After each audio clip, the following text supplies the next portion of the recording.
Welcome to Even Tacos Fall Apart, a podcast where vulnerability meets resilience. I'm MommaFoxFire, and I am so glad you're here listening today. Whether you're tuning in for the first time or you've been with me for a while, this is a space for real conversations about mental health, struggles, and the things that make us human. Before we dive into today's episode, I want to acknowledge something about this particular week of the year. The third week of January can be a really tough one. That post-holiday slump is still hitting you. Yesterday was officially Blue Monday, and the shorter days can make everything feel a little heavier. If this resonates with you, know that you are not alone. It's okay to struggle, to take the time to just breathe, and to remind yourself that self-compassion is always on the table. Whether that's reaching out to someone you trust, journaling, or just taking 5 minutes to sit with your feelings, do what you need to honor where you're at. Now let's talk about today's episode. This is a conversation I recorded back in 2021 with Beau Jágr Sheldon, a game designer, writer, and advocate who brings a lot of heart and honesty to the table. Beau has made a name for themselves by creating safer spaces in tabletop role-playing games, both through their innovative game design and their work on tools like script change. They've also used their platform to push for better representation in games and to challenge the status quo in an industry that doesn't always make room for marginalized voices. During this interview, we got into the grit of what it means to navigate safety in creative spaces. From toxic game tables to designing mechanics that prioritize consent and emotional well-being, Beau shared their insights on what it takes to create experiences where people feel seen, respected, and safe to play. We also talked about their journey, both personal and professional, including how their lived experience with mental illness shapes the work that they do. This episode is as much about leadership and advocacy as it is about Beau's story. It's about challenging what's been done before and finding better ways forward. Whether you're into gaming or not, I think you'll find something relatable and thought-provoking in what Beau shares. As always, I want to hear from you. What parts of today's conversations are resonating? Do you have questions or experiences to share? Reach out to me on social media or through the Discord, our podcast community. Your voice matters here, and I want to hear from you. All right, grab your favorite drink, get comfy, and let's jump into this interview with Beau Jágr Sheldon. Together, we'll explore safety in game design, leadership education, and the personal journey that connects it all. Name that's up above our heads there. So welcome everybody to another Mental Health Monday. Thank you for being here. Start of the week, Memorial Day. I hope you've had a lovely weekend. Hopefully you had a long weekend. Too. I know that I enjoyed the extra day today to do very little besides just hang out with my kids. So that was a good time. We are here today with Beau Jágr Sheldon, and super happy that they're here joining us today to talk about safety and game design and a little bit about their own experience with mental health. And just a reminder, if I could get a not a pro in the chat, neither of us are mental health professionals here today, so we are not here to diagnose. We're not here to tell you what you're going through. We are here to support. We are here to share experiences and just kind of talk through some shit. So welcome. I hope that you enjoy your time here, and if not, I'm sure there are other streams out there for you, but I hope that you can find something here to take away today. And we also have a question queue up today. If you have a question, type in !Q, follow it with your question, put it into the chat, and it'll go straight into that queue so you can make sure that it gets asked. I do keep an eye on chat, so if you ask something in the chat, I'll see it anyway, but just in case, and you want to make sure that it gets seen, you can put it into that question queue and we'll get to it. So a little bit about Beau. Beau is a designer, journalist, and editor whose projects have included Turn, The Man and the Stag, and the Let Me Take a Selfie and Of the Woods Lonely Games of Imagination game collections. That one was a mouthful for me. Sorry. As well as interviews, articles, and reviews on their blog, Thoughty. I have links for you here in just a second. They are on itch.io's partner plan, so you can send your games to him there if you are looking for a review. Beau is an advocate for progressive games and representation. You can check out their game production company site. I'm not sure how to pronounce this one. The DAP. Datalum AP. Thank you. You can also find their freelance works history on their website, which I will post in just a second. I've got it. And they are a writer specializing in horror erotica and horror erotica at That Little Itch. They are a photographer, typically working with a Pentax K70, which probably means something to Alex, but doesn't mean anything to me, which is okay. A variety of old and new lenses. Beau is a non-binary, masculine, gender-fluid person, queer, and polyamorous. So these things tend to bleed into discussions about their background, experiences, and design. I promised links. I have those links. Give me just a moment to post those links. But thank you, Beau, for being here today. Thank you for having me. Absolutely. So we're going to talk a little bit about game design, but before we get into that, clearly, if you're a game designer, there's some sort of either understanding of or love of games. So what is your favorite game, your least favorite game, and which game holds the most nostalgia for you? Oh man. So my favorite game is probably Turn, which is a game that I designed, which is about shapeshifters in rural small towns. And it is a much more mechanically simple game that is based a lot on my experience as a closeted marginalized person in rural America. I grew up in rural Pennsylvania, and I love playing out stories that come to more positive fruition, I guess, because while there's possibility for failure in the game, you're always more likely to succeed because I designed it that way. And it allows for like exploring some strong emotional stories while under the guise of I can shapeshift into a possum or a wolf or something. And it's really, really fun. And I actually one of the reasons why I really like games is you can do very different things with games. Because my favorite like nostalgic game is definitely Shadowrun 3rd Edition, which is so far on the opposite spectrum from Turn. Because it's a cyberpunk game that's set in like a alternate futuristic US and the rest of the world as well in expansions over time. And it's very very crunchy, like heavy mechanics, and there's a lot of violence and everything, and it's very different, but it's got some of the earliest explorations of like radical political expression that I ever got to play in. As far as my least favorite game, if I actually say which one it is, I know I'm probably going to lose some people, but I will be honest. So I have enjoyed D&D in the past. And there are some people who have run it for me that I've really enjoyed, but Dungeons and Dragons most of the time is not how I like to play the most. And that's largely because I burn out during combat really quickly. And I think that there are often better games to tell the stories that I particularly like. But no condemnation to anyone who likes it, because everybody likes things for different reasons. It's just not my favorite. So that's fair. I mean, and sometimes you just have a bad experience with one round of a game, and that's it for you, and that's okay. Yeah. Bite Mark said I would love to shapeshift into a possum. And having played D&D with Bite Mark, she likes to shapeshift. She's a druid a lot of the time, so that's her. Well, you can do that in jam.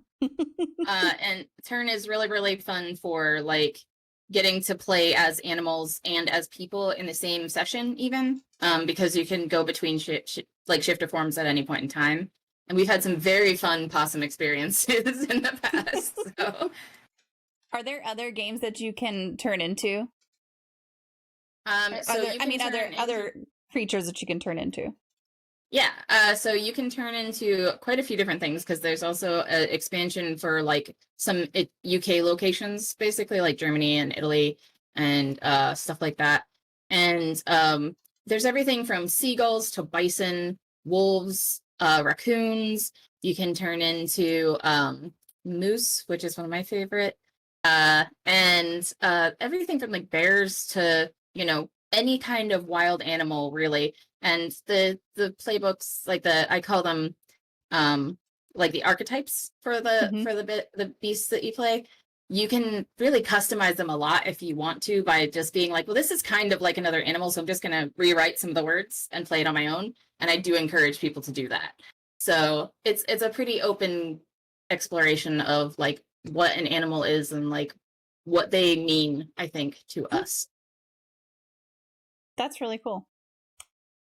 Hey, all right. Well, Usual Ray I can't. I'm sorry. Hi, welcome. They said I love turn. Thank you, Ray. Sorry for butchering your name, however it is you intended to say it. If you come here and I see your username, I just assume you're waiting for me to mispronounce it. That's how it is. Usernames are tough. Yes. Especially when it's something like, I don't know, red tomato, and you're like, red toe, nope, that's not, nope, that's not it. Red toe mate, wait, that's something else. So how did you get into game design, and what do you love about it, and also what do you hate about it? So I got into game design partially out of spite. The best reason.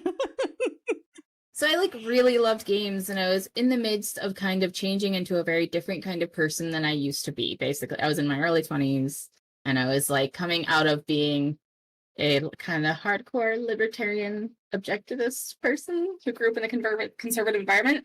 And I jumped over the line to what I am now, which is completely basically the opposite of that.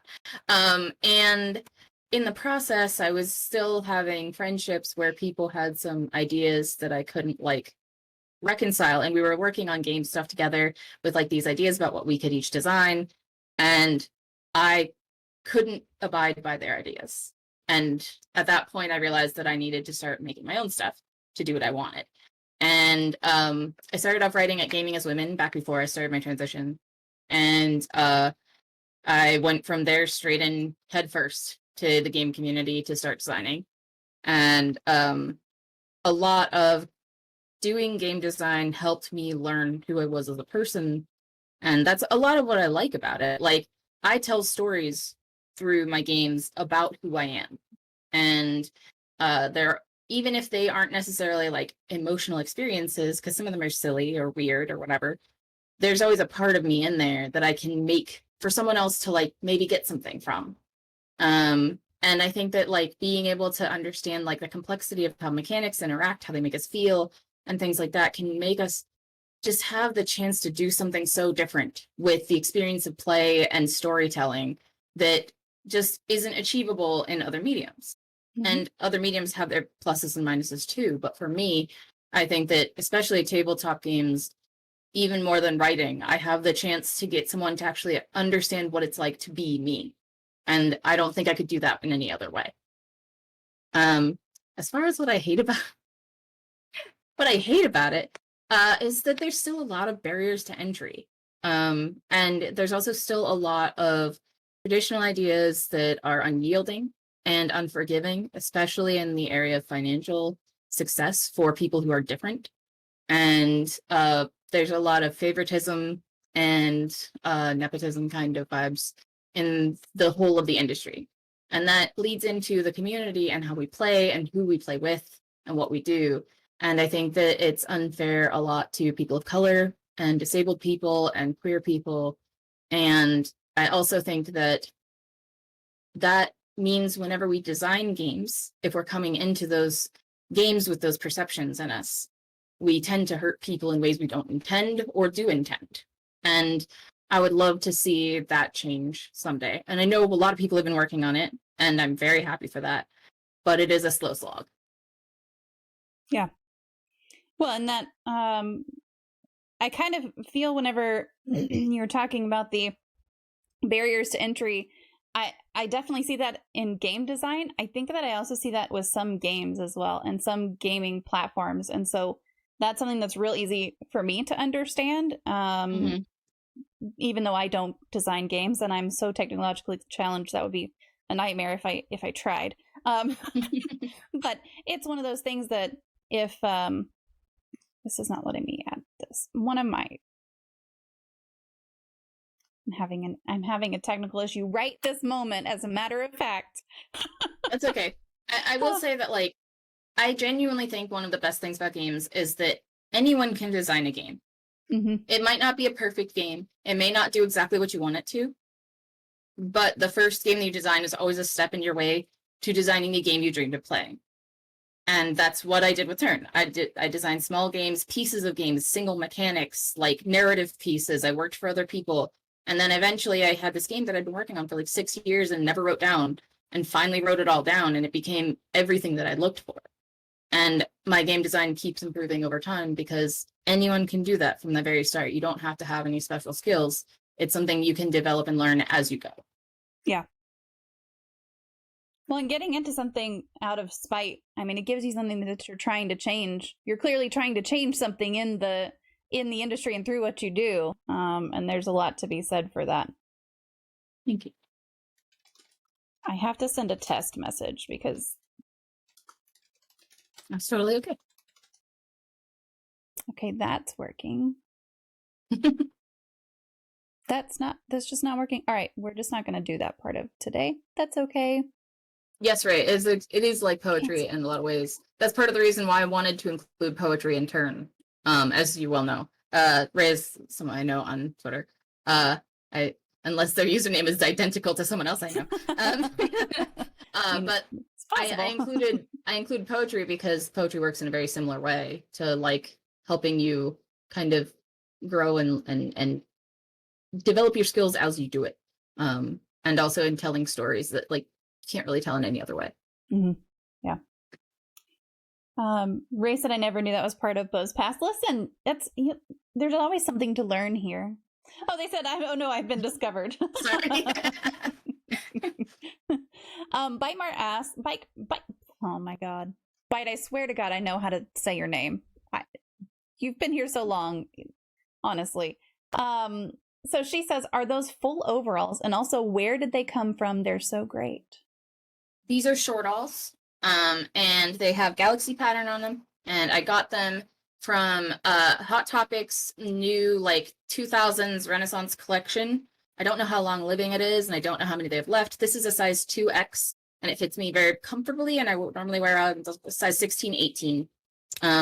Just to give an idea of what the sizing is, if you are interested in getting them. I actually really love them. They're very comfortable. So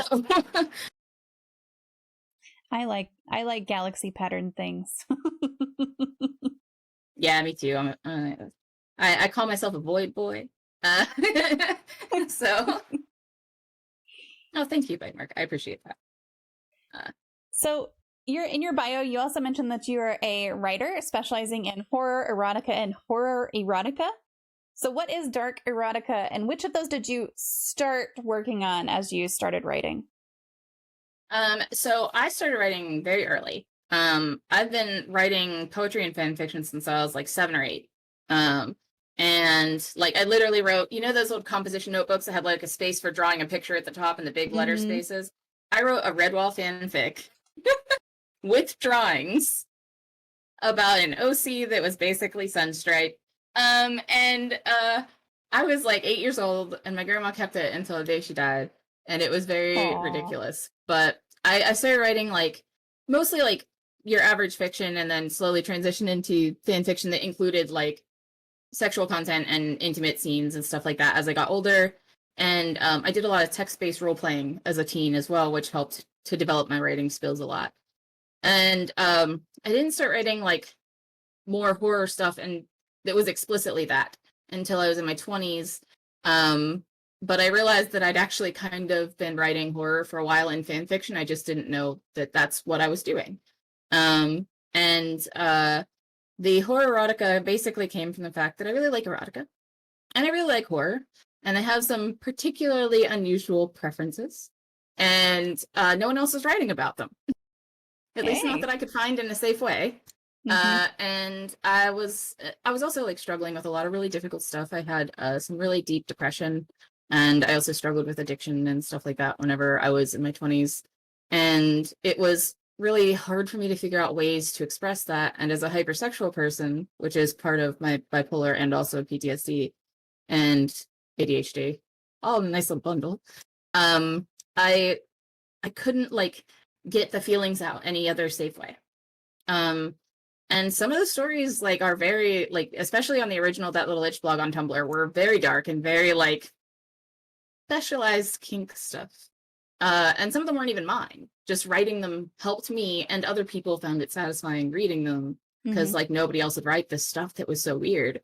And as time has gone on, it's like woven in and out of poetry and, you know, deeper, more erotic stuff, and then back into like strict horror, but that little itch is kind of where I encapsulate my darker writing mostly, and all of my like erotic work there. I do actually have a collection of it with like full not safe for work photography in it, on itch, on my itch.io profile. And I actually laid that out myself and like did all the work for it, and a lot of the photography is my own.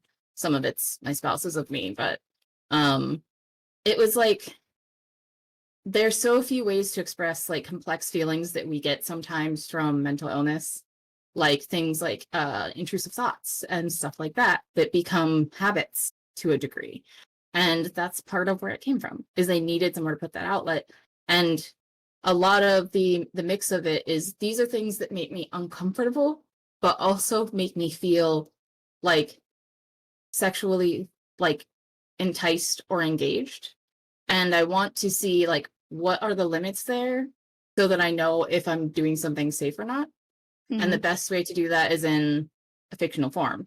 And some of them I still keep private because I don't feel like it's healthy to put it out there for other people to see and re-engage with. But a lot of it, like whenever I put it out, I find that other people tend to be like, I know what this feeling is like, and no, I don't want it in real life, but now I feel better. And I think that's a really satisfying thing. Yeah, kind of getting it out there and onto paper is helping process it a little bit. Yeah, that's great. I like that you said you did a lot of text role play as a kid, and that helped you develop those writing skills, because my 14-year-old does a lot of role play in some Discord servers that they're in.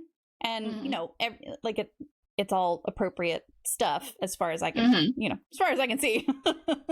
But I never connected that with, actually, that is helping them develop their writing skills. I think that's a fantastic thing to add to what they're doing with all of that. That's really cool. Oh yeah. A lot of the like absolute best writers and poets I know come from a background of text role play and fan fiction writing.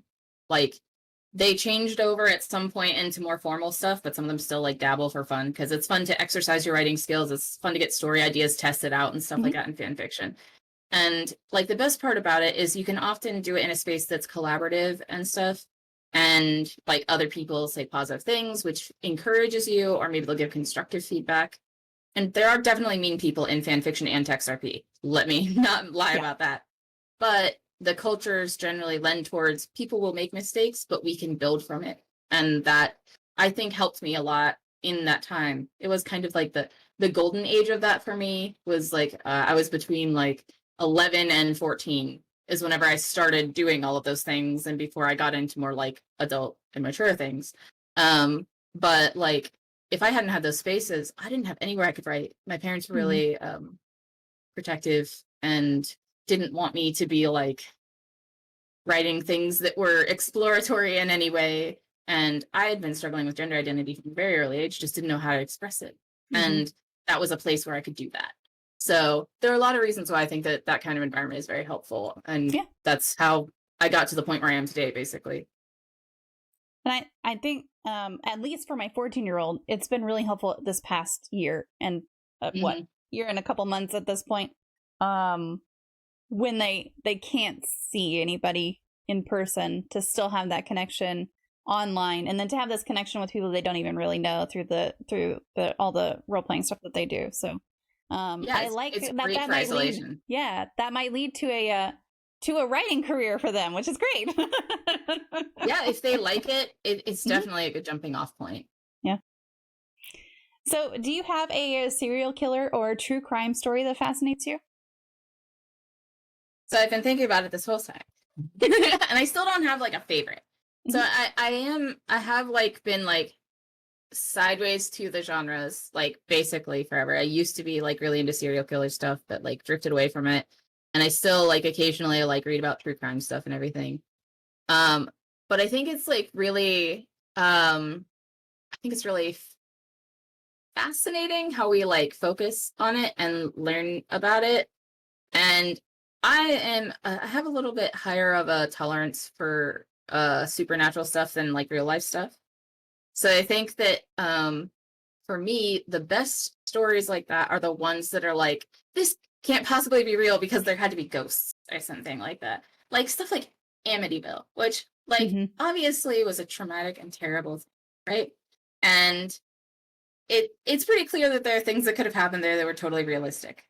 But sometimes we distance things with supernatural stuff. Like that's part of what I do with horror erotica and stuff like that, is I like step back from things a little bit by putting in like angels or demons or werewolves or whatever, and it makes it safer.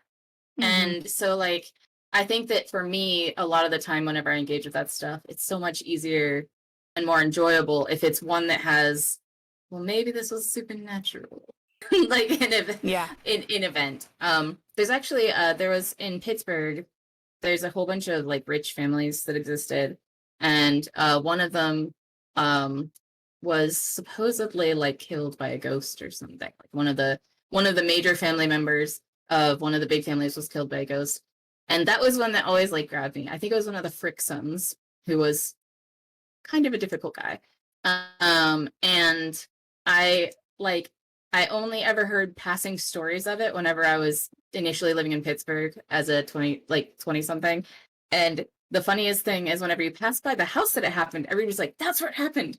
And you try to like get clarification on what happened, and there's like 30 different stories. And that's fun for me. Like I like the conflicting accounts about things like that, where people are like, well, it was a ghost or it was a conspiracy, or because to me that makes it safer for me to approach as a story, because I get very scared very easily.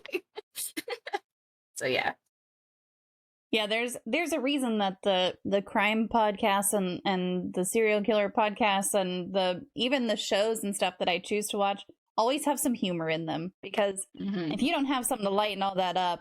But I love learning about like, how did they grow up, what led them to this point, like what caused this to happen, kind of thing. And so I like hearing the whole story, but also there has to be something to lighten it up, something to make it a little bit like, haha, this is, lots of death in here, but also let's laugh about this part that he got a bowl haircut or whatever, and he was traumatized by it, whatever.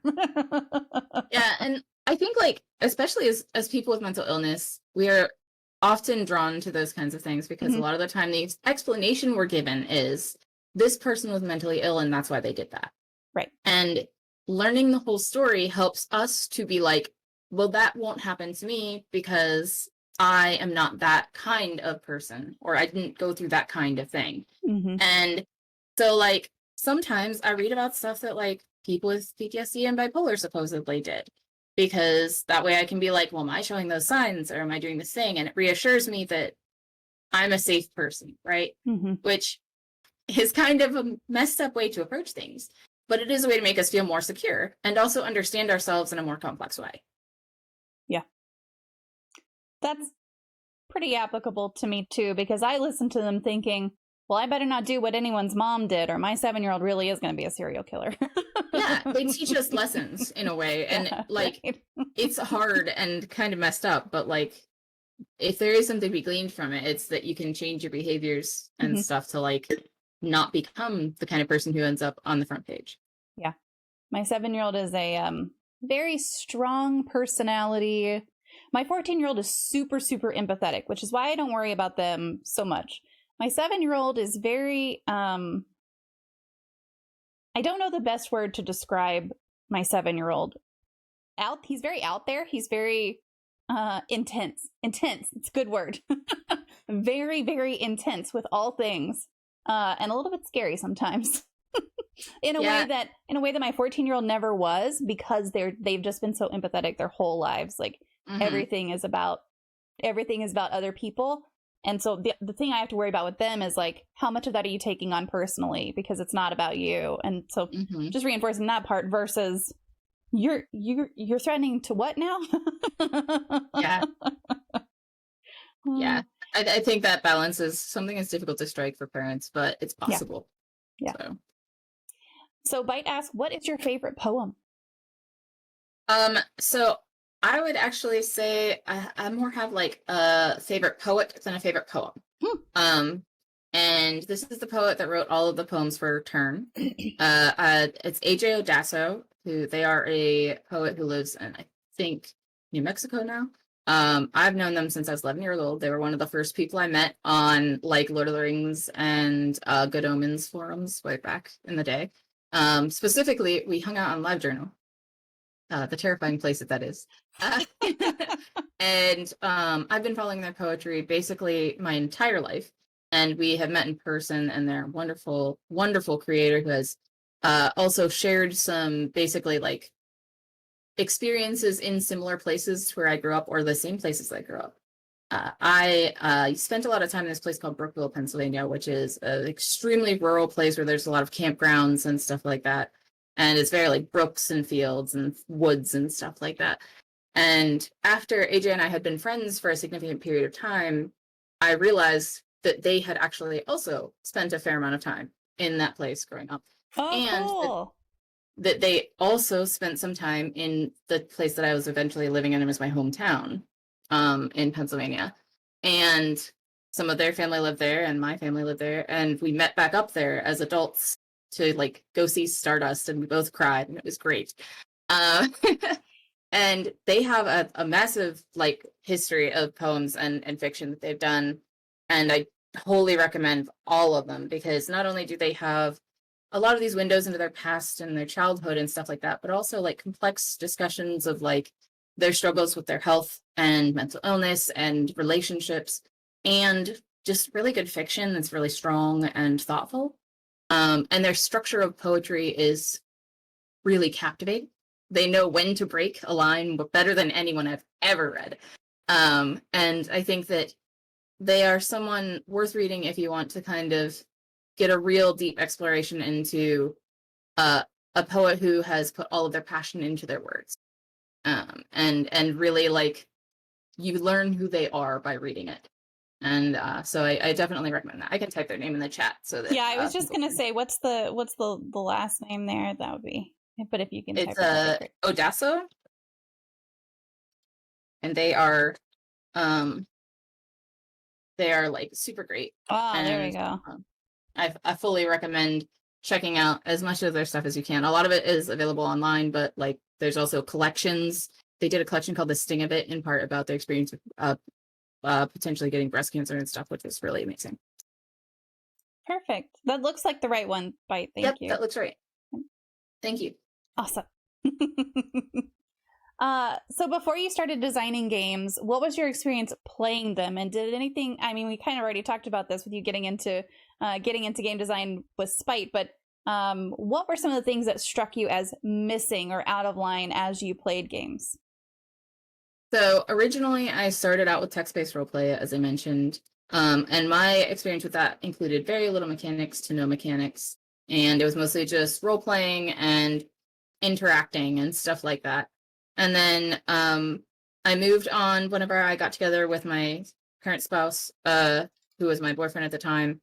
And we started playing a lot. Like, he had been playing for a while, and I started playing like traditional games like Dungeons and Dragons and Shadowrun and Mutants and Masterminds. And they were all heavily mechanics. Lots of story still, but the story was more in the work of the players a lot of the time. And also like I was playing in groups that weren't entirely safe for me as a player. And that was like, it was hard. Like I loved the games and I even loved the people, but the way they treated me when we played wasn't respectful of my boundaries. And as I got older and I experienced certain types of trauma, it just wasn't something that worked for me anymore. Mm-hmm. And like during that time, I began to discover that there were like games that had like less mechanics or like a different kind of mechanical focus or a different way of playing, things that were less focused on violence or things that explored intimacy or things like that. And like the initial game experiences I had were very rote. Here we're going to have some snarky interaction. Let's go fight the monster kind of things. And there wasn't anything wrong with that. It's a good experience, but I did it so much in a space that didn't feel good for me that by the time I was an adult, I wanted something different. Mm-hmm. And so that's how I ended up getting into indie games and played stuff like Archipelago and Fiasco. Like Fiasco was my basically like gateway game. It was the first like real indie game I played. And once I played it, I was like, I'm never going back. Like I still play Shadowrun Third like regularly because Like, as soon as I can get anyone to sit down to build 4 hours worth of character sheets with me, I will play it. But that's so hard. But like, it's something that's for a specific mood when you have a lot of time and energy. And indie games tend to be, for me, a lot easier because there's just so much less effort to get started. And that was a lot of what was hard, is that like everything took a lot of work to get started, and if the game fell apart quickly for some dramatic reason or some silly reason, you know, it would burn out or it was stressful. And also like feeling safe was just not something I got to experience in my early gaming experiences. And I didn't enjoy a lot of those moments because of that. Yeah. So now that you are designing games, when you design something specifically with safety in mind, what does that look like, or what does that mean to you as a game designer? So for me, there's a lot of parts of it. As a safety tool designer, I'm obviously a big proponent of safety tools. I designed Script Change, which is basically a set of like meta tools that you layer over the game that you can use to respond to mechanics or setting elements or things people say or do during game, and say like, hey, let's maybe back it up and redo it with a rewind, or fast forward to fade to black if you don't want all the details, or pause and take a break. And then there's a whole bunch more options for things like that. And there are a lot of other safety tools. There's like the X card and the OK check-in, there's cut and break. All of these are different ways of handling engagement in games in ways that are supposed to make it safer. I was actually watching a video by this guy whose name I completely forget, who like talks about technical stuff like appliances and everything on YouTube. And he said, safer doesn't mean that it's safe. It means that it is less dangerous or less risky. And it was one of the like simplest ways I've felt that phrase was put for me, because I talk about safer experiences in games a lot of the time, but I try very hard to not say anything is safe, because everyone has different backgrounds and experiences. And that turns into part of how you design for this, is making sure that you look into multiple types of backgrounds and experiences as you're building something, so that you're not just looking at it from your own perspective. Like, you have to consider things like, am I being racist? Am I being ableist? Am I being sexist with your setting or the design elements and things like that? Like, are these things going to create a barrier for other people that when asking for accommodation, there could be friction and things like that? If somebody has to ask for a setting element to be excluded from the game, that's automatically a barrier, and that automatically makes it less safe because they don't know who is going to react badly to them asking for that. So a lot of that is like really hard to do in design. I think designing safer games is a challenge, but I also think that it's doable. And for me, like, part of it has been start with the mindset that people need to be able to step out anytime they want, and that you either rule out things that can be harmful at the outset by saying things like, you're not allowed to be racist in this game, and things like that, which a lot of people do not like as a bold statement, but it matters. Or making sure that you're designing things in a way that it's not possible to do those things, by being inclusive and including sensitivity readers from different backgrounds, whether you overlap with them or not. You want people who are experts on their experience to come in and give you feedback, because it matters how we design things in games in every way. So I think that it's a multi-step process that takes a lot of time. And I think that it could be easier if we communicated more about what like actually is safe for each of us individually. And that's part of the reason why I like to get a lot of people's perspectives on design elements and stuff like that. Yeah. Do you specifically go to certain individuals for feedback, or do you just kind of put it out to a community and say, looking for feedback? I often do a combination of those things. Depending on the content of what I'm designing, I either will put it out publicly for review, or put it out to a small group, or put it up while I'm like funding it or something like that for feedback. And I always have like at least one person that I'm close to, like my partners, check it over. And then I often have friends look at it and colleagues look at it to give their input. And then anytime that I mention anything that could be related to any other axis of marginalization.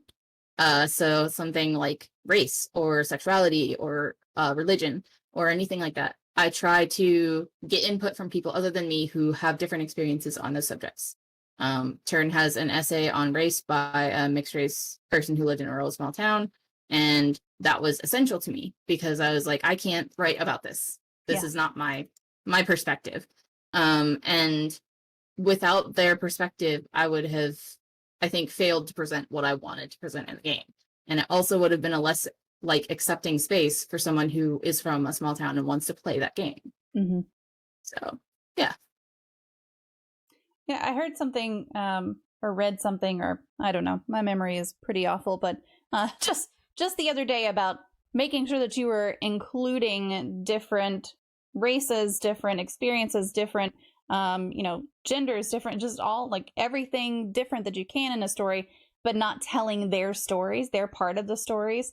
And it sounds like getting someone to contribute to that game is really in line with that, where you're inclusive of everything, but then to make sure that you're getting the story piece of it, you're actually reaching out to people who have that story, who have had that experience, and put that into it. I think that that's really, really a good way to do that. Yeah, I actually, one thing I'm doing right now, whenever I was doing the Kickstarter for Turn, I really wanted to do a stretch goal that related to having a setting based on border towns in the US, because I think it's a really important environment and it's a very relevant experience. And the more I like looked into it, I knew that I was not the right person to write it. And I struggled a lot to find someone who could like give me a solid perspective on it that was comfortable writing it. But I actually have Fabi Garza is a designer that's going to be finishing up a border town supplement for Turn. And I'm really excited because they've lived on both sides of the Mexican border and have a very like complex experience as a like non-binary trans person, and being like actually like from there and Mexican and stuff is really important to telling that story in a way that I never could. Right. So I'm hoping that whenever it gets released, people really appreciate the time that Fabi put into it, because it took a lot of heart to write some of this stuff down, and it's really important to me. So it's hard sometimes to find the right person, but it's worth it, I think. Yeah. Do you try to find the right person through your own personal connections most of the time? I've often reached out through colleagues and stuff like that, but I also put out open calls for people to mix results. And I am lucky that in spite of some of my stepping away from the community for mental health reasons, I still have a lot of like followers and stuff that will like retweet and everything. But I think that sometimes you have to seek people out in a structured way, and that can be hard to do in a respectful way.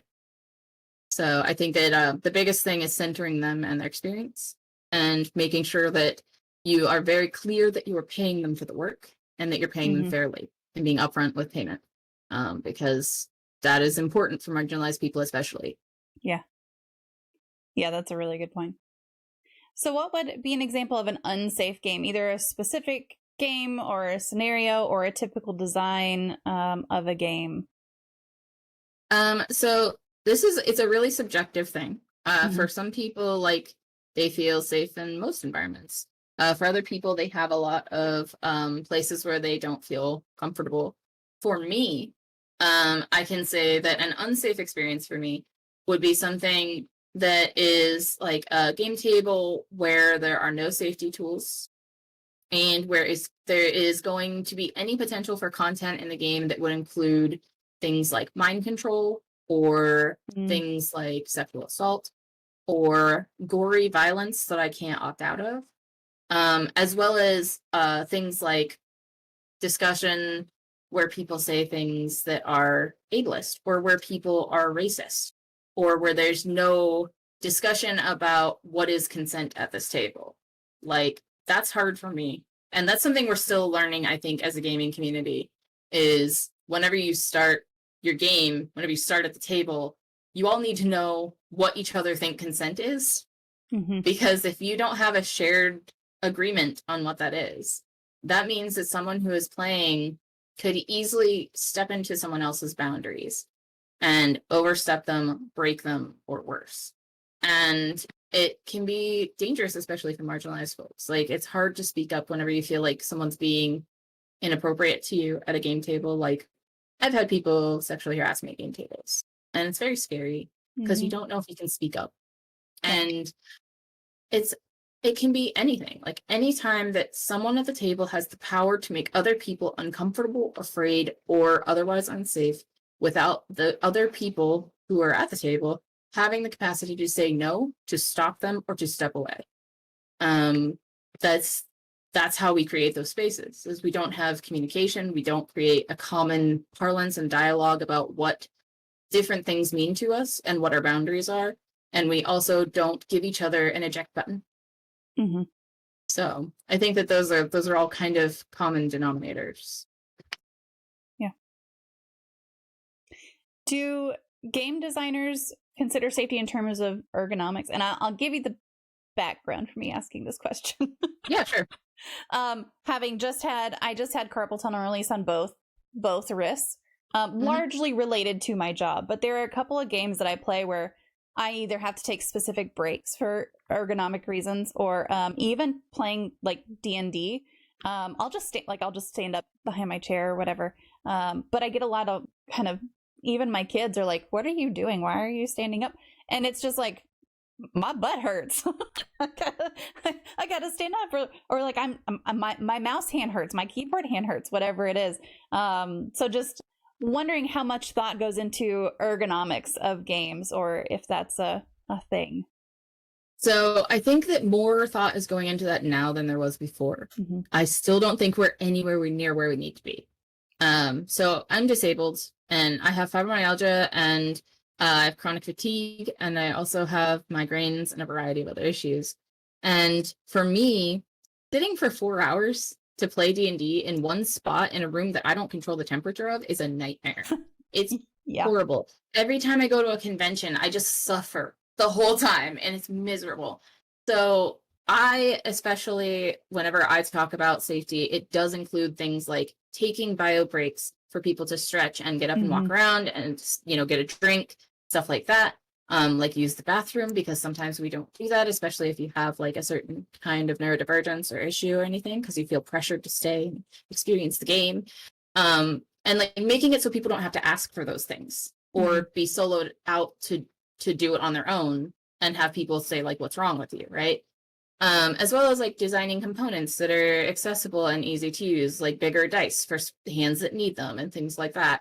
I actually work at a resin shop called Shop Data, as like my artist residency. It's like, it's not like a job. It's like I go there to learn job. And JDOT designs specifically larger dice, and they are so much easier to use. They're clunky sometimes, they make a lot of noise, but you can hold them easily with hands that don't close as tightly. And that can be really valuable. And stuff like that. Like in the terms of game design, a lot of it is saying like, hey, while you're playing, make sure your players have the ability to move around as they feel comfortable. Ensure that you take breaks and don't overload people. Programming in like halfway through session breaks and intermissions is also something some games have done, which I think is really great. Doing games where you can stand up and move around as part of play, like LARPing and stuff like that, is great. As well as ones that say you can do either or, sitting or standing, is my favorite, because I have to alternate sometimes. And I don't think we're really like quite there in games. Like, I think it's something we're working on, and some people are getting better, and the more people talk about it and like people design more things and explore what play means and how we can play, and understanding that you don't need to be locked to a table in a specific position and using specific tools to have a play experience is a large part of it. Like also like letting people type at the table on a computer or a tablet instead of using a character sheet with a pencil, because some people can't do that. Things like that. Like all of that needs to be a conversation both in the design of games and the play of them. And part of that is teaching player culture, which comes through games. And so greater exposure to those ideas is probably the biggest issue. Yeah, it was I never got to the point where I couldn't, like hold dice or anything. but it was a real miracle after my surgery. I'm looking up there because I have my dice set up there. But whenever I was looking to see if I could actually reach it, there's no way I can reach that right now. I have this circle of this little dice holder circle, and you have to open it from the inside. And so it really relies on strength of your finger to open it. And I was having to have my 14-year-old or my sister open them for me every time we played. And just recently I was like, look, I can open everything. Because it's definitely getting better. But that nerve takes so long to repair from where that releases to the tip of your fingers. But yeah, I mean, the grip strength in my left hand, I think if I had been trying to grip the dice, because I could barely even close my hand, I can close it now. But that's a good point. I think if they were larger dice, I wouldn't have had that much of a problem with my left hand. Of course, my solution was just to use my right hand, but that one was also pretty crap at the time. So it was a big win. And one of the things that came from that is that I started looking into other ways to, put my dice away, even though they're glass dice. So they do have to be like, individual things. But, what's another way to put those away besides in this thing that I can't open myself if I want to? Right. So, yeah. I have hand tremors, and over different points in my life, they've been either better or worse. And over the last year, especially, I was unfortunately on a medication that really messed me up and made my tremors so bad that I was like nearly hospitalized. Wow. And so I couldn't use a pencil for so many days of that experience. And like, even on my normal days, I struggle with writing into small spaces on character sheets and stuff like that. And as a game designer who does like play testing for other game designers and stuff like that at times, that's a big challenge, and it's very stressful. So I think that one of the things that is a hard conversation I repeatedly have with layout artists and people who design character sheets is to make bigger spaces to write in. Because I have dysgraphia because of my ADHD, which means like I can't always control the size of my letters and the pressure I'm writing. So erasing is a mess, and it's difficult. And it's like, just make the lines bigger, and also make the text bigger, because 8-point font is not readable for most people who are over the age of 40. Right. And most of the gaming population has at least someone in their group who's older a lot of the time. And like, even that, like I struggle with tiny writing because it makes my head hurt. So I think that that's part of game design is how you present your game. And so like whenever you're putting out character sheets or like components or whatever, and you're like making these itty bitty tiny spaces, for me, it's so stressful because it's just not accessible for me. And I can't even use the character sheets sometimes. And they're so pretty and I want to use them, but they're useless to me. So I think ergonomics is important, and it's so vital. It's a part of accessibility, and we need to expand our dialogue on it a lot. Yeah. So this is a very loaded question, but does representation in games matter? In a word, yes. So I think the representation in games is massively important, actually. And I think it's been getting better in some ways, especially in communities that care about that kind of thing, which are often subsets of the bigger parts of the community more than the larger communities themselves. And there's also a lot of performative representation, which typically means we will put these kinds of people in there, but we won't pay those kinds of people or represent their work or anything like that. And I think that is unfair. And I think it's very unjust. I think that like part of the gaming experience is putting yourself into the position of someone else who is not you to tell their story, right? And whenever all you're doing is taking a cis straight abled white guy who is like middle class or above and putting him into the shoes of the exact same kind of person, or putting him in the shoes of someone who's different but not telling him what that person is actually like or what their experiences would genuinely be like, you're not doing it right. You're doing it in a way that is short-sighted, in a way that is not considerate of the existence of the diverse and complex world community that we have.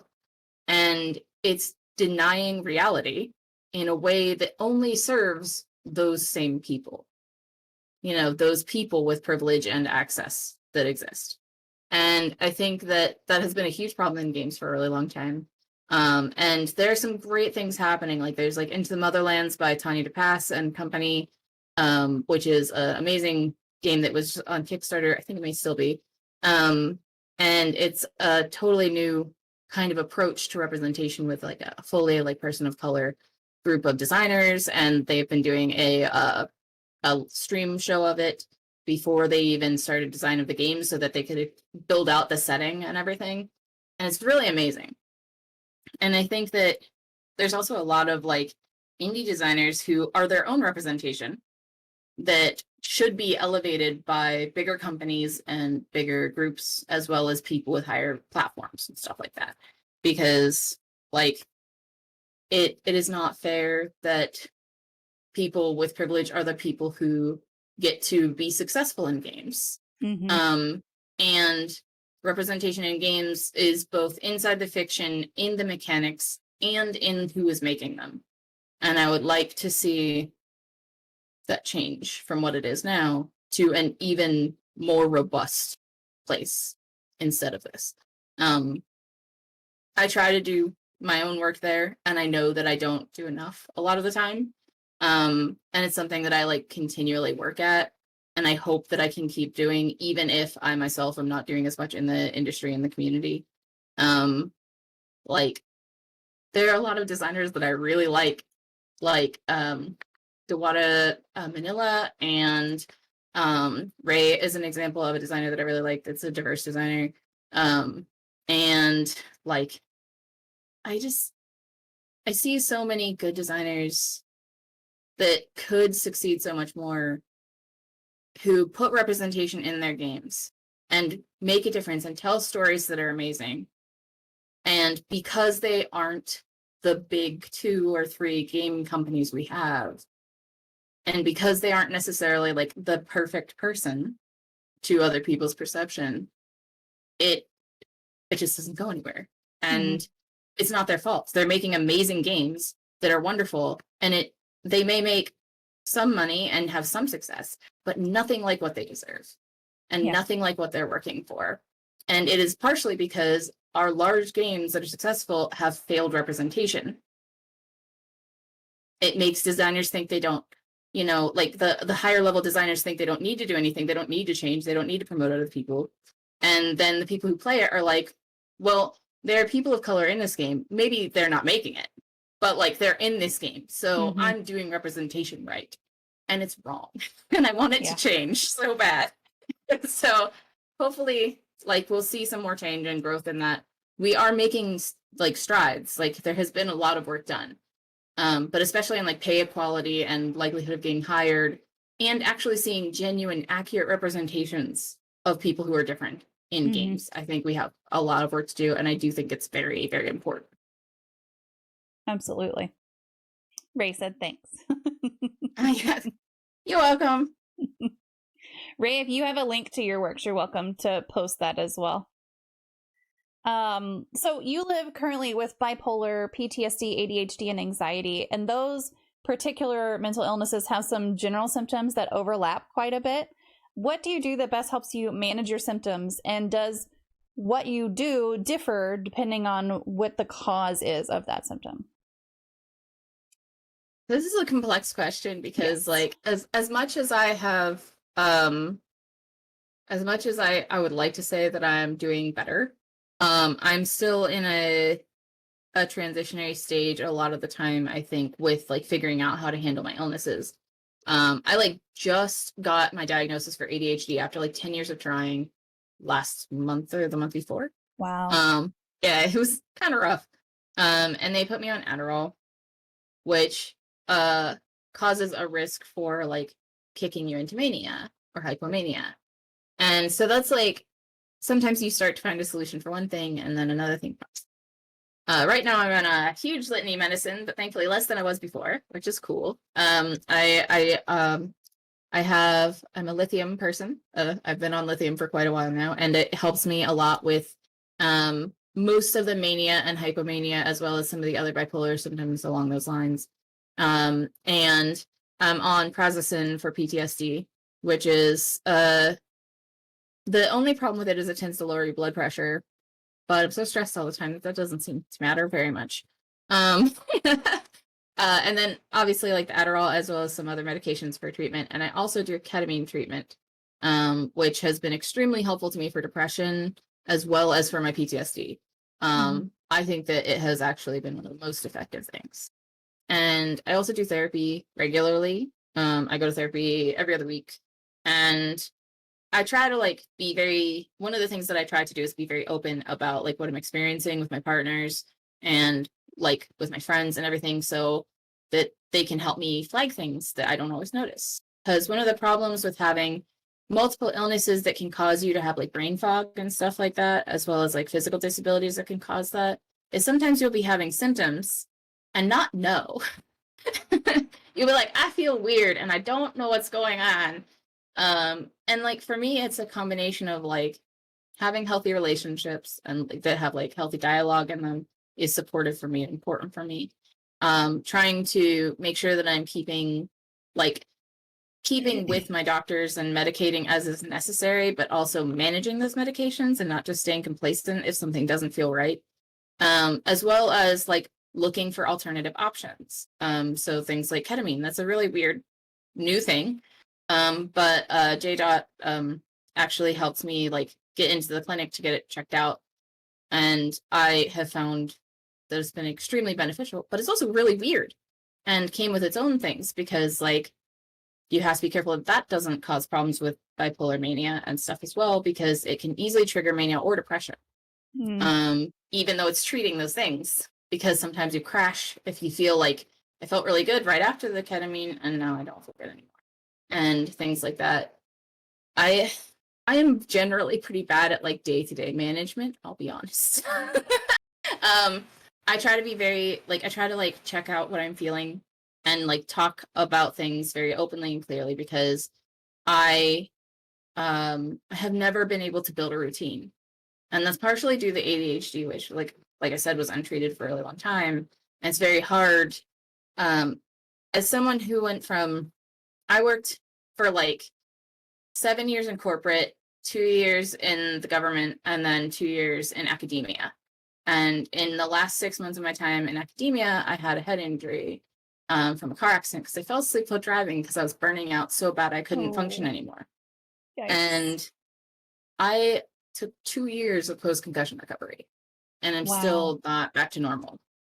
Yeah. And it was supposed to be like a minor head injury, but it was my 4th.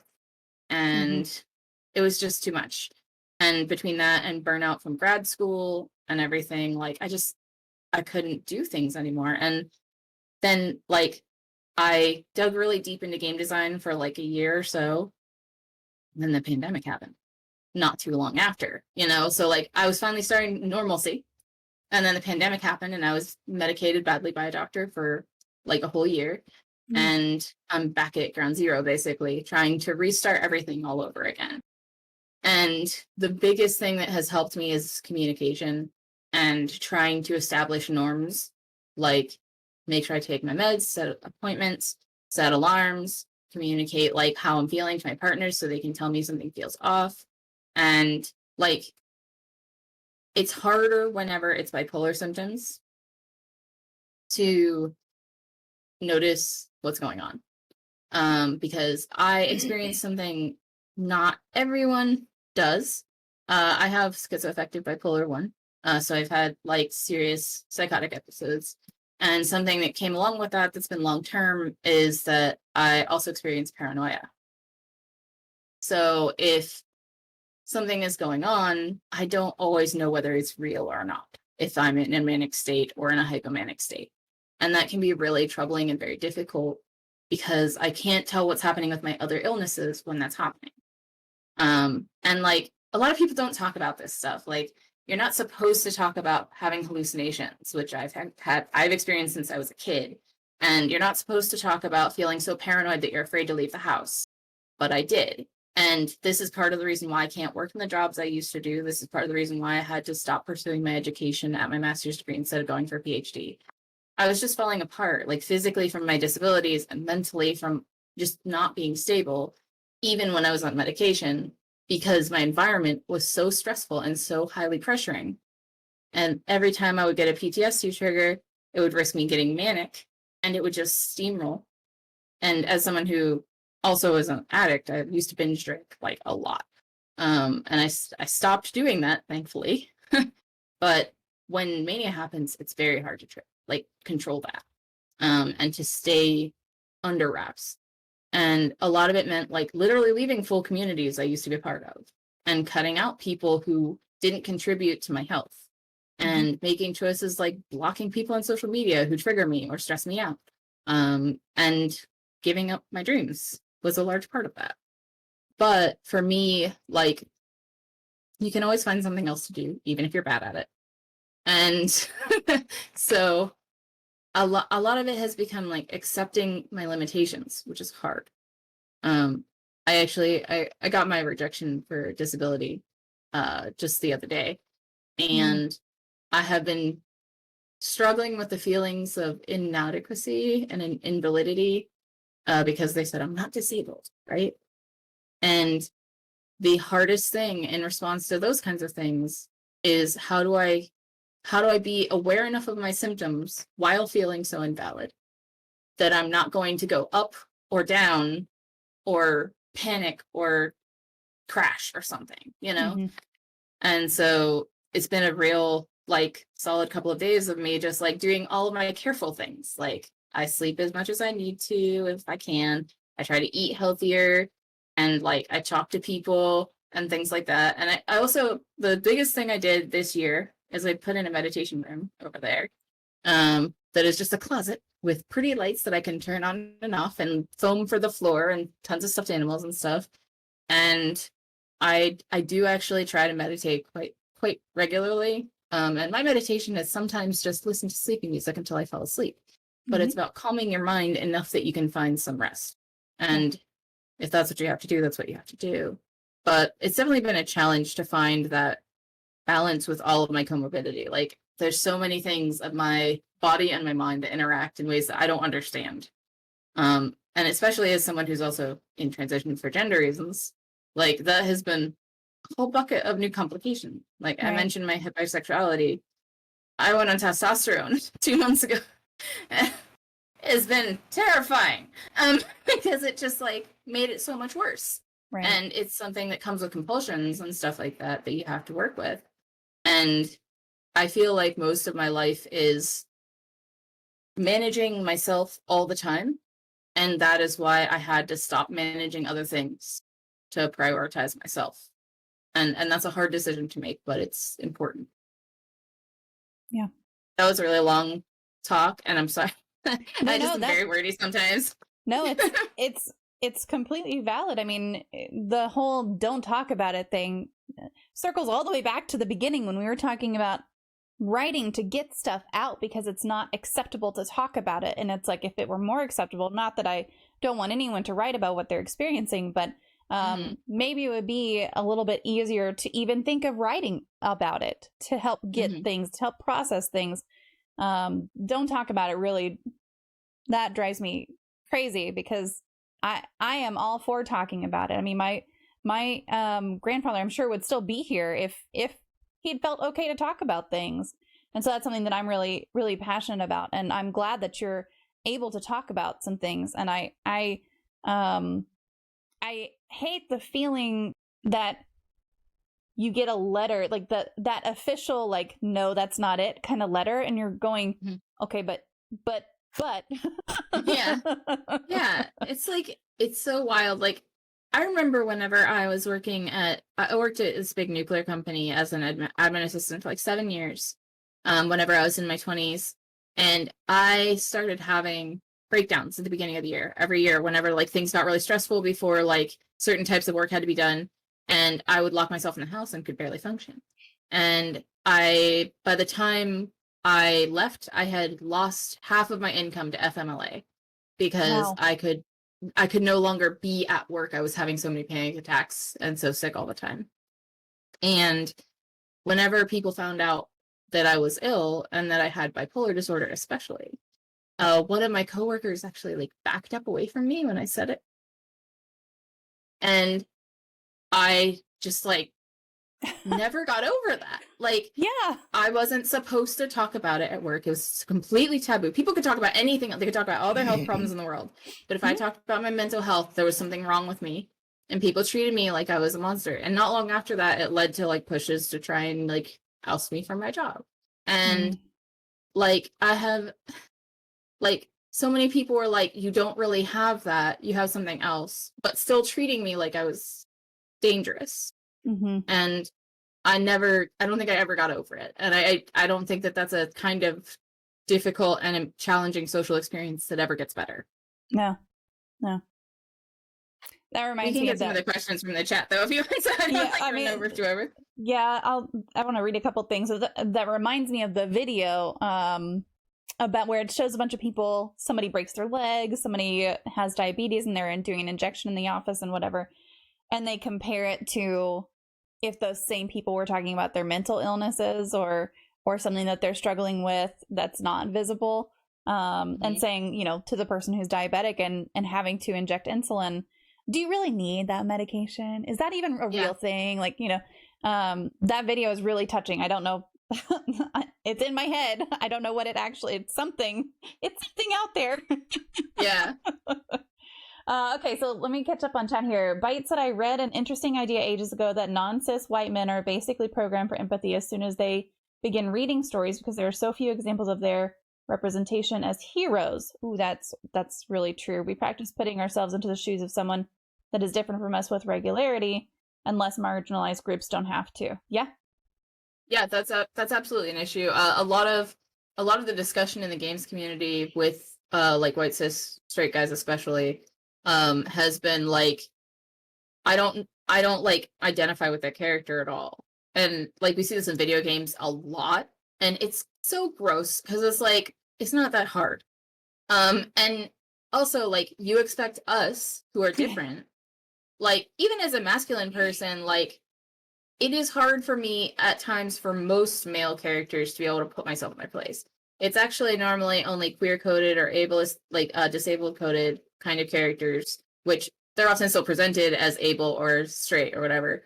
But like, it's only with coding or with like them being shown in some different way that I can really jump into them. Like one of the characters I most identify with that is always weirds people out is BJ Blazkowicz from Wolfenstein: The New Order.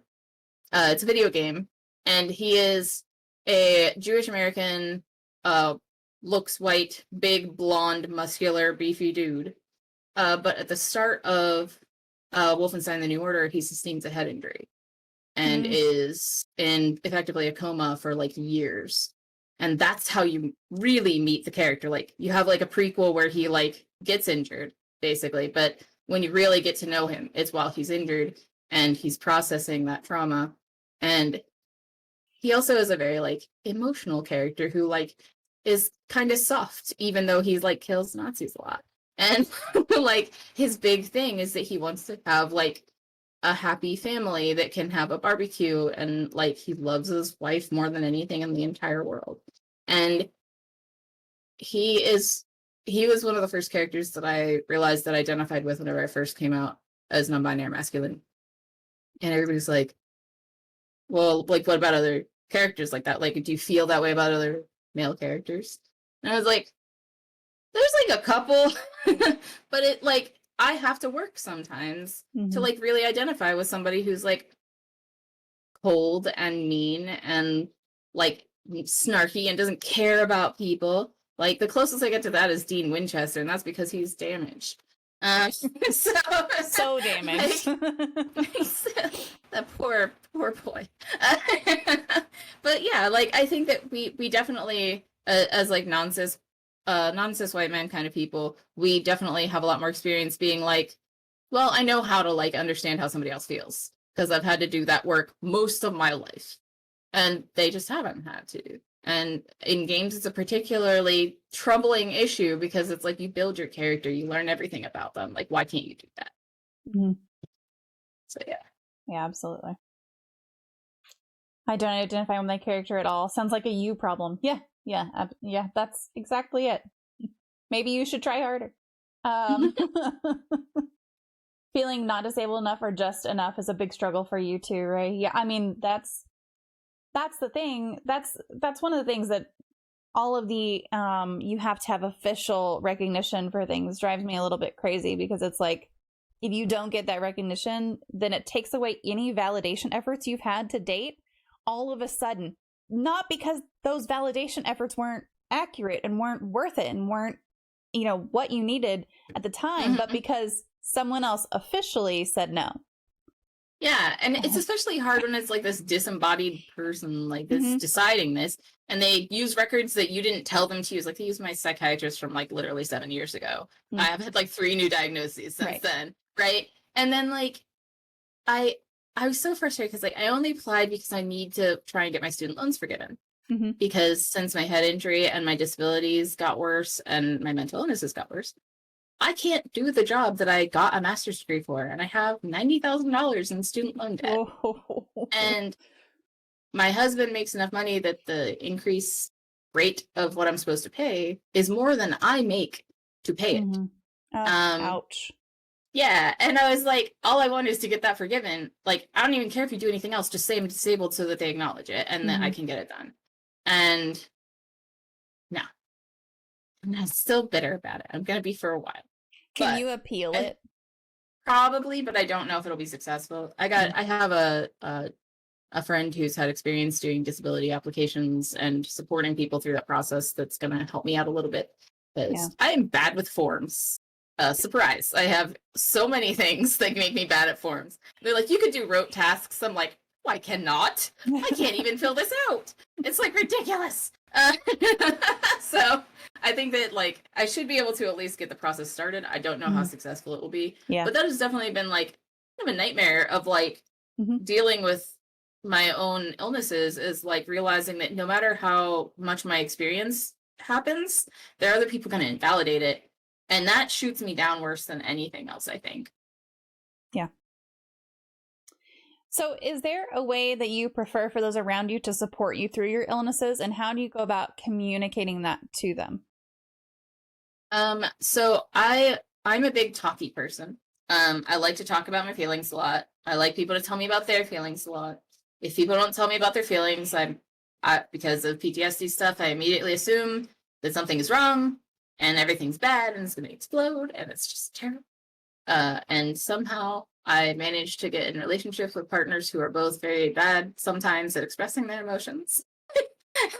That's like, they try. And like, it's partially socialization and stuff like that. They weren't encouraged to talk about their feelings growing up. And sometimes it's hard for them to explain them. And I get that. But what that ends up being is me being like, please tell me how you feel. And then being like, I don't know. And it's just very challenging. So we've been working on that for years, and it's a process, you know. But I generally tell people what I need as soon as I understand that I need it. But like, understanding what I need, totally different matter. Like, it could take so long for me to figure out, like, so this is thing this isn't specific to disability, but specific to like personal relationship needs, and is an example of like how I get confused about things. I grew up in a community where whenever people wanted to show their partner that they appreciated them, they would dress up nicely for them and be like, hey, I dressed up nice for you, kind of thing. I do that for my partners, and I didn't realize that I wanted them to do that for me. But they grew up in cultures where that wasn't the norm. And also had some like barriers to doing that, like financial barriers and stuff like that. And I never communicated to them that they should do that for me, because I thought that it was just normal and that everybody did it. And this is a problem that can happen also with things like disability needs. Like, I like when people get me a cup of coffee because I'm in pain all the time. I've been in pain since I was a teenager. And to me, getting me a cup of coffee is a way for you to say you love me. And when my spouse and I were dating, his friends hated me because I would always ask him to get me a cup of tea. And like, they were just like, why do you always ask him to do that? Why can't you just do it yourself? I'm like, please, it means he loves me, 1, and 2, ouch. And like, they just couldn't understand it. And it took years for me to actually explain to John what it meant, like why it was important to me. now it's not a problem anymore.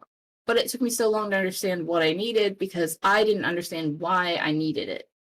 And I just wanted that thing to happen and pushed for it sometimes, and yet didn't know how to communicate the importance and value of it. And I think that that's like, there are a lot of things I need. Like I need a lot of support.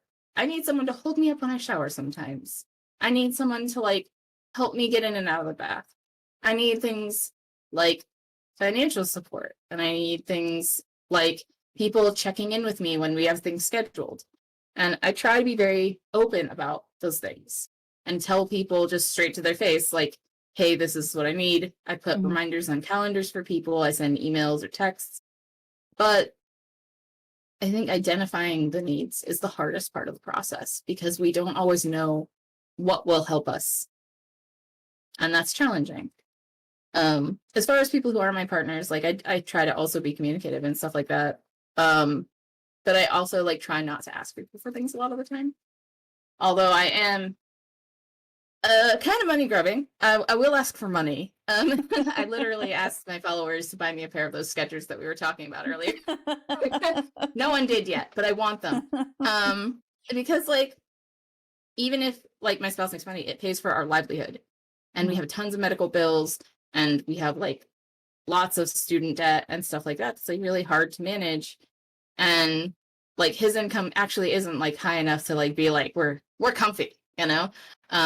We still have struggles and we like, I can't work as much as I want to. So like, I think that sometimes people think negatively of me because I'm very comfortable with saying, hey, I need financial support.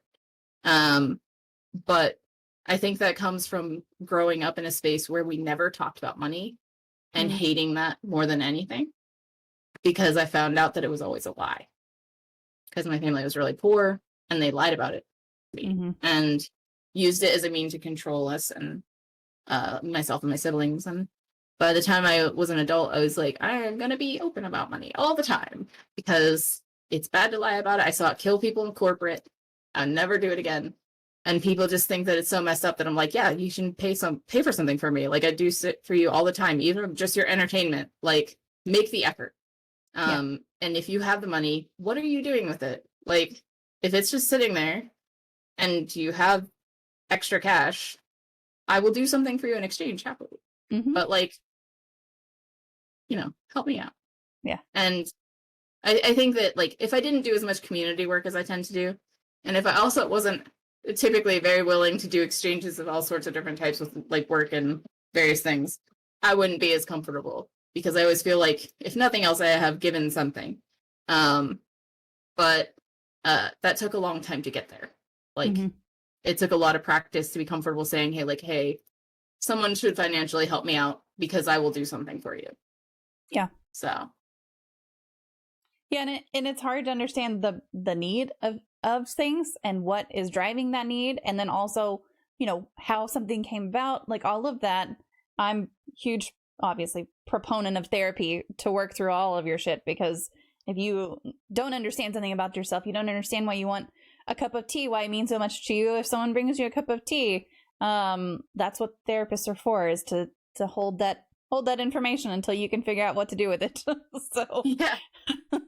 I'm very lucky to have a good therapist right now. I've had bad psychiatrists and bad therapists and all sorts of things, but right now I have a pretty good setup and I'm very lucky for that, but it's taken a lot of work to get there. So I would like to say, I understand if you as a person who is watching this are like, you know, therapy sucks, I can't get a good therapist. I understand. It's hard and it will sometimes take time and trial and error and it hurts in the meantime. But when you find the right therapist, it really genuinely can change your life. So. Yep. And we talk all the time about if it's not working for you, if therapy is super stressful for you, because you don't like the person you're going to see, fire them. Like get a different one. get a different one. Yes. I've had to fire therapists before where I'm just like, A, you're not listening to me. You're trying to push something on me that I'm not comfortable with. And, you know, or you're just kind of talking in circles. You're not actually doing anything that's helpful for me. So, now my therapist, I love my therapist now, and I've been seeing her for years because it's like, all right, she understands that if I say, oh, my day was great, how was yours? Like, Okay, we're just gonna sit here until you actually tell me. Yeah. Yeah, I get that. Because I like to get A's in everything, and if I get an A in therapy because everything is great, then that's great. I got so much trouble for saying that I wanted to do like get a good grade in therapy one day, because my therapist was like, "Why are you like responding like this?" And I was like, I want to do good." And she was like, "No." You can tell me that you don't grade me, but I know the truth. Yep. Yeah, absolutely. Fire your therapist if it's not working out. It is absolutely worth finding one that you vibe with and that is truly supportive and helpful for you. Even if you've had a bad experience in the past, truly, there's someone out there who will be good. And there's Bite might have to help me if this is not the one. I think this is the right one. Yes. Lots of different ways to find whatever you are looking for in a therapist. You can look it up by zip code. You can look it up internationally. If you're looking for someone who is sex positive or kink allied, you can do ! sex positive. The RAD team is actually really good as well. And they'll give you a care team who are actual human beings to help you find someone. So there's resources out there to help you find low cost care. And also if your therapist isn't working for you, fire them. So it's my little plug for therapy.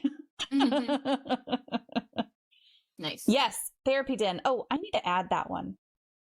Remind me later, Bite, to add that one, because I've already forgotten that I'm going to add it. So does what you have lived through or with help you relate to others in some way? And have there been any times where your experiences or background or even your diagnoses have helped you connect with someone else? Oh, definitely. Like, so I kind of have like a bucket of stuff. Like, so what ends up happening is like, even through like the gaming community or like even at work and stuff like that and in various spaces, like I've always been the kind of person who like I have like something in common with a little bit of everyone, because I have kind of a weird background.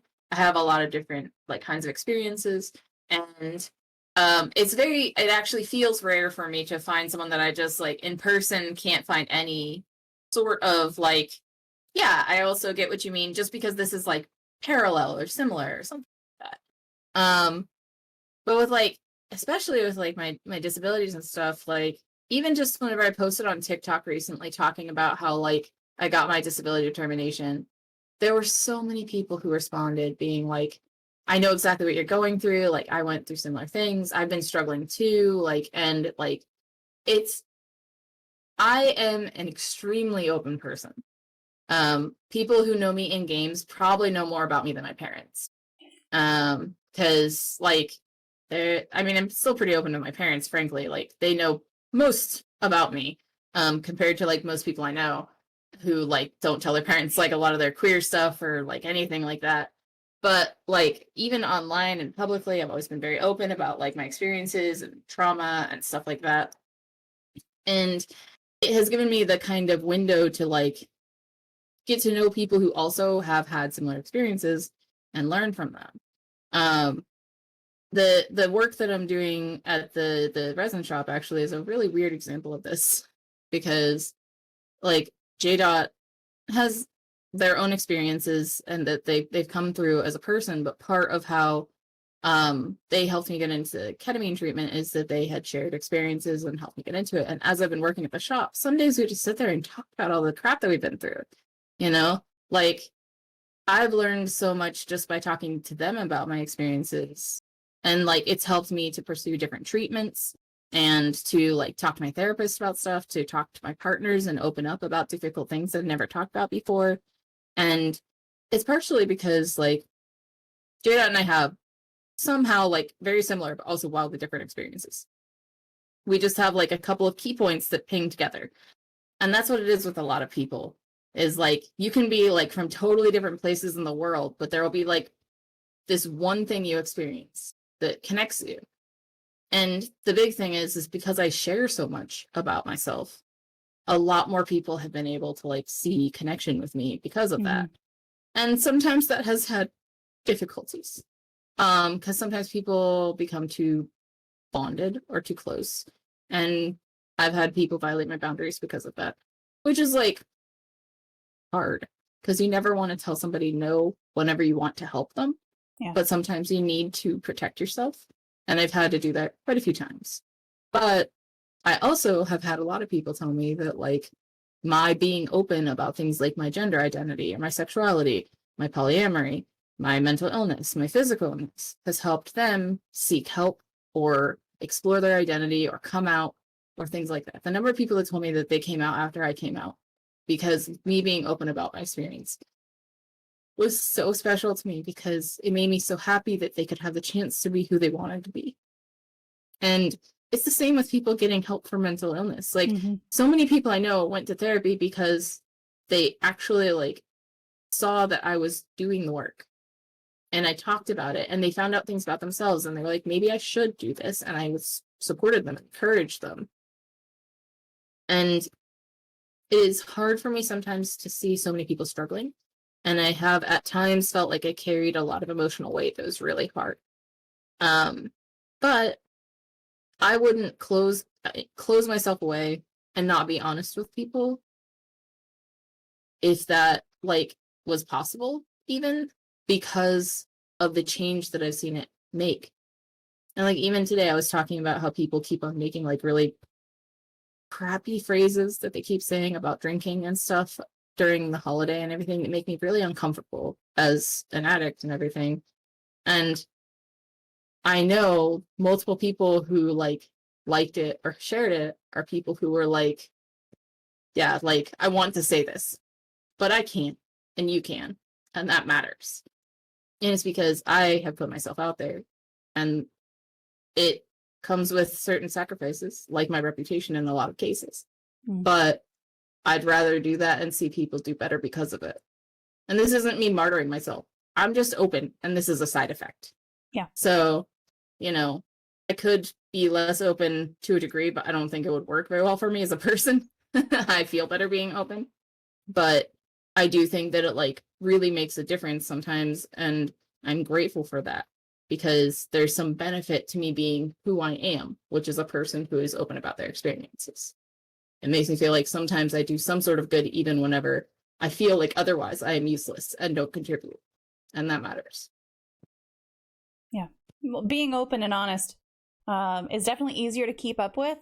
It also can be harder for other people to deal with, but that's not on you. That's on them. And that's how I feel. I mean, in Discord, on Twitter, like everywhere that I don't post very much on TikTok. I don't post very much on Facebook, but everywhere that I'm really active, like, I'm very honest. I'm very I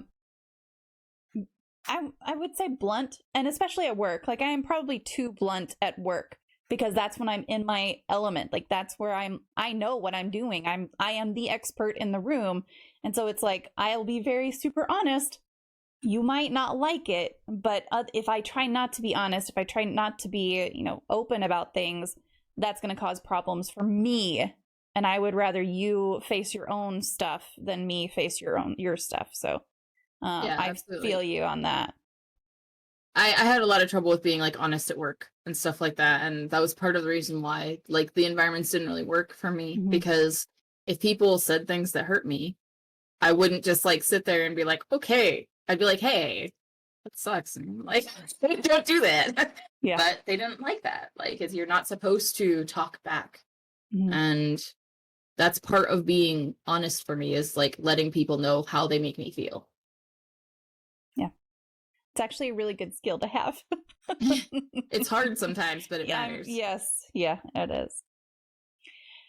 So if you weren't doing what you do now, or if you had chosen a different path for yourself, what would you be doing or have done instead?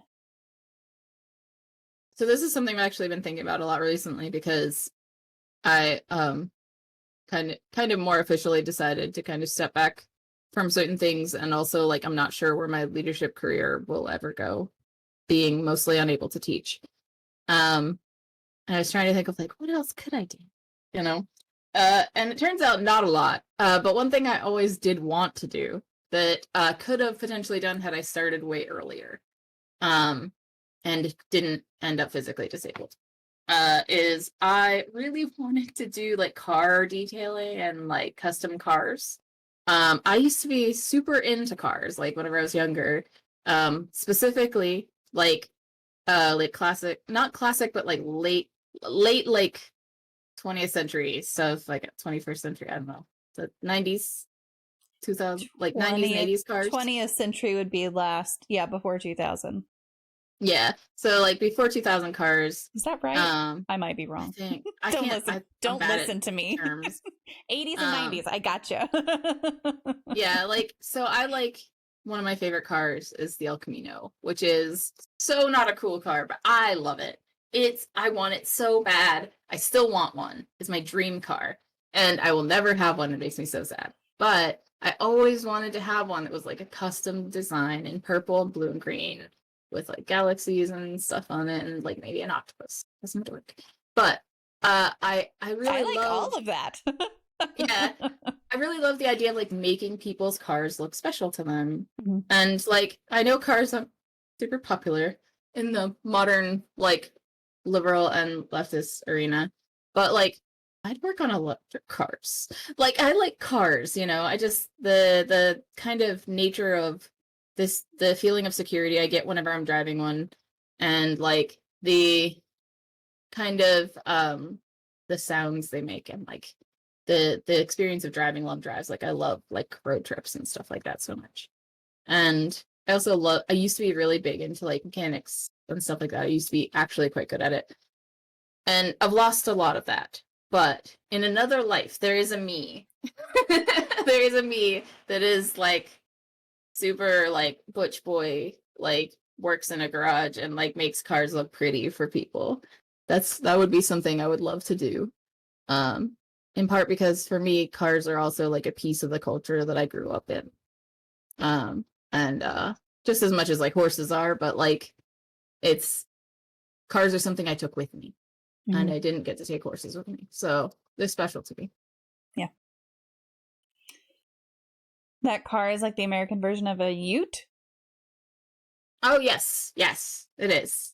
I love those. I think they're great. Farm.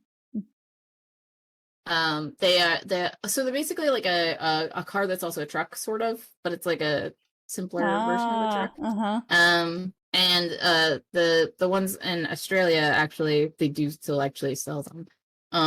They don't really sell Caminos anymore. There's also one called the Sprint, which was by Chevy, which was very similar and everything. They here in the US, they're actually very popular in the desert, Southwest, with Latina culture, especially in the 80s and 90s. And I think that they're just really cool looking weird cars that have a minor bit of functionality to them, because they have a back truck part, and then they have like the 2-seater in the front. Yeah, I love them deeply.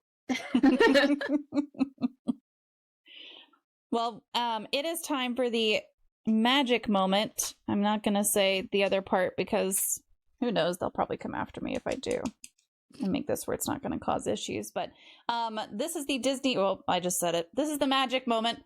If you could wave a magic wand and eliminate one common opinion or misconception or theory surrounding mental illness, disabilities, or talking about mental health, what would it be? And I'm just going to wave my magic wand, which I do have right in front of me, and you get to tell me what that is. So I would say probably the biggest thing for me that's on my mind right now is the idea that if a person is not commercially or capitalistically productive because of their disability or mental health, that the idea that somehow makes them lesser or less valuable as a person, less worthy of love or financial security or happiness in any way, I want that to go away. I want there to be a world where I can exist as someone who simply contributes as a piece of the community, as a mind and as a heart of a person, and not be shamed or condemned or left in danger or in lack of safety because I am not producing or making enough money. I think that like a huge problem in the US is that we treat disabled people like useless objects. And even whenever like we do like give them support, we make them locked into like small amounts of funds and tell them they can't work unless they work jobs that pay them like $2 an hour. And it's abuse of their labor and their energy whenever they would do better for themselves by caring for themselves and staying home or doing work that is satisfying to them emotionally, physically, and mentally. And rather than trying to stay alive every day, and trying to contribute to society. Because I think for me that has been my biggest crisis over the last few years, because I went from being a contributor to not being one anymore. And I am terrified of a world where all you can be is a contributor. And if you aren't one, you can't exist. And I feel like that's something we're barreling towards. So I hope that that changes someday. White said, we are not what we can produce. Yep, absolutely. Yep. That's what we need everyone to recognize. Yeah. It would be so nice to have like a culture that was more focused towards people doing work that brought them joy and was still secondarily maybe productive, but not necessarily. Yeah. But like production and capitalism has kind of destroyed the world for people who are different, and I think that that's wrong. That's a very sad note. I'm sorry. Thing to change. No.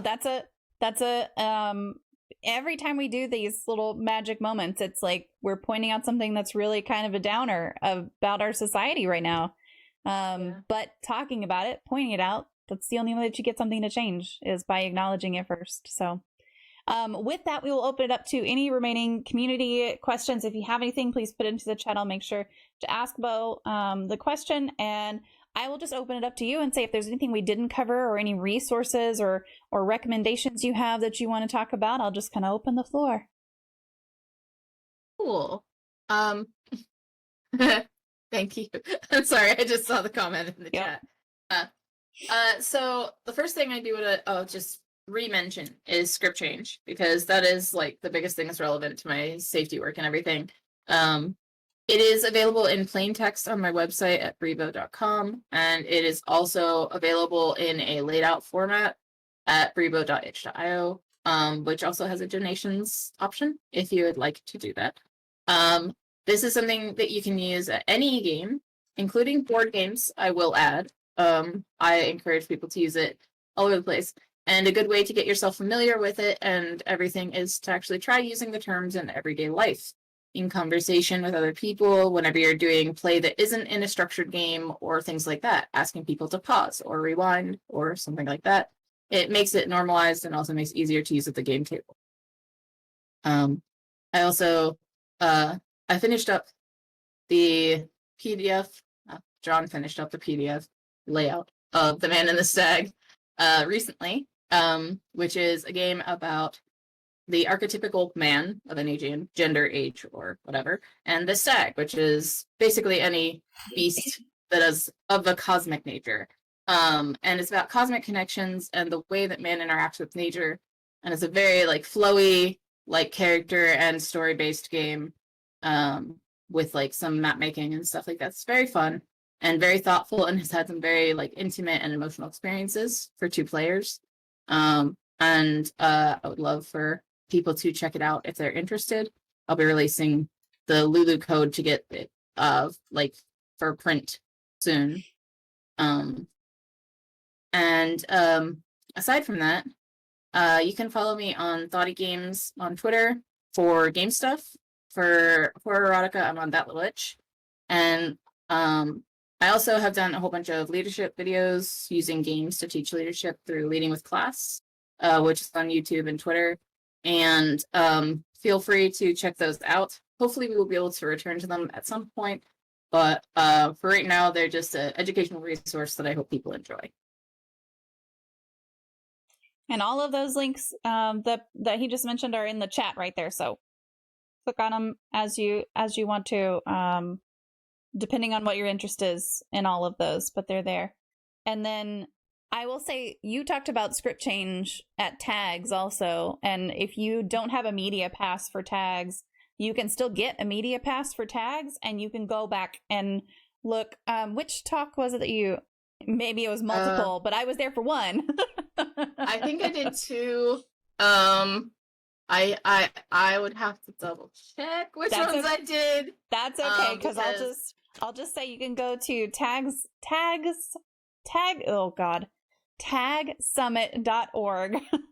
Here, I'll just put a link. Y'all click on this link, get a media pass, and then you can go and review all of the presentations and everything. You can find Beau's presenter page on there, and they should have everything that they did on the presentation page. I think that's how they were doing this.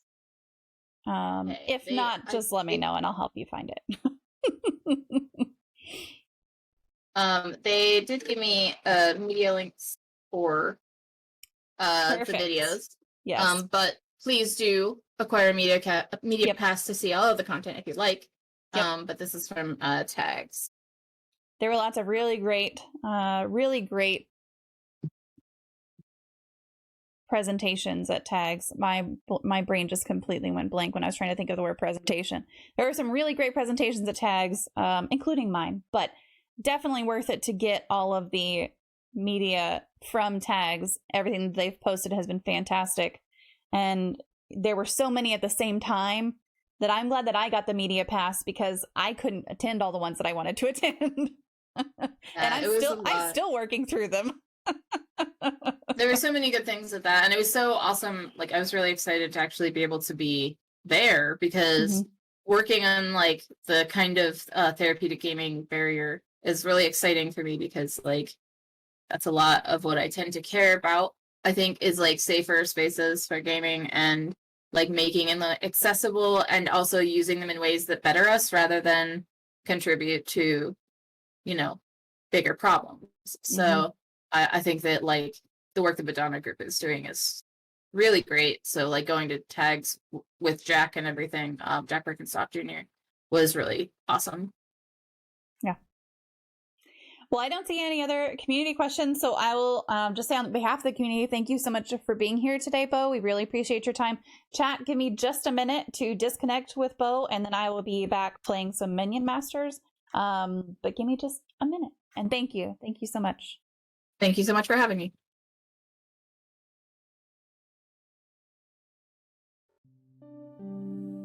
Thanks for tuning in to this episode of Even Tacos Fall Apart. Beau brought so much insight to the table today, insight that goes beyond game design and speaks to how we navigate safety, communication, and inclusion in everyday life. One thing that really stood out to me was the idea that safety isn't about guaranteeing perfection, but about reducing harm and creating space for people to feel supported. That's something we can all apply to our own lives, whether it's in our friendships, workplaces, or families. It's about listening, being intentional, and not being afraid to ask, how can we make this better for everyone involved? Another takeaway is how Beau emphasized representation, both in the stories we tell and in the spaces we create. It's a reminder to notice whose voices are being heard and whose aren't, and to make an effort to amplify the voices that have been ignored for too long. We also touched on mental health, something that connects us all in one way or another. Beau's honesty about their struggles and the importance of seeking support reminds us that healing and growth don't happen in isolation.